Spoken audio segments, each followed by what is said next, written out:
Люди,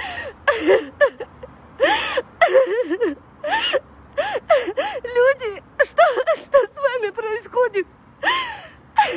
Позавчера в Свердловском районе лежало 2 человека с трупом.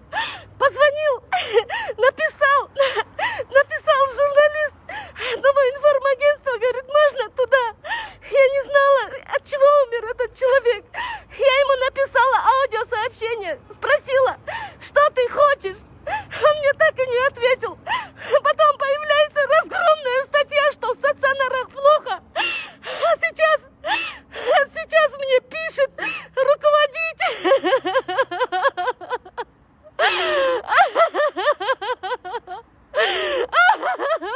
Не могу.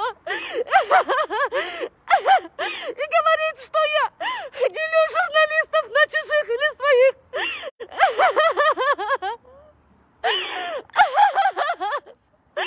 За что? За что? Это же красная зона. У меня нету СИЗов для журналистов. Мне плохо. Нет. Почему меня обвиняют на то, что... Как я могу пустить людей в красную зону, когда нету СИЗов для врачей? Люди, остановитесь! Остановитесь! Сейчас идет война! Я не давала никакому журналисту разрешения. Акипресс, почему вы ссылаетесь на меня? Я никого не пускала. Я временами отключаюсь от усталости. Посмотрите, да? Хорошо, да, я получаю, вот.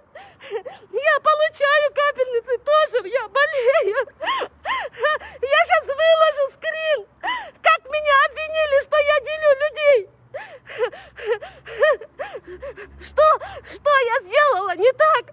Почему вы должны меня обвинять, что я кого-то пускаю? Я не бог, чтобы кого-то пускать, не пускать. Я защитила один раз, когда два трупа лежало в Свердловском ФОКе, 2 трупа. Я испугалась за этого мальчика, который недавно переболел, сдавал ПЦР. Потом он не обращался.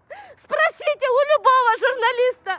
Я в любое время дня и ночи даю информацию, веду прямые эфиры. Зачем вы так делаете, Эдже? Я вас уважаю, но не надо со мной так. Я из выходного положения вышла в эфир. Акипрессу я не разрешала Акипрессу. Я запретила один раз Руслану Харизову, потому что 2 трупа лежало. 2 трупа лежало, понимаете? 2 трупа. Я же не знаю, от чего они умерли. Ну, почему надо со мной так обращаться? Еще она мне написала, не пизди. О чем мне пиздить? Что мне еще сделать? Что с вами, люди? Сейчас же идет война.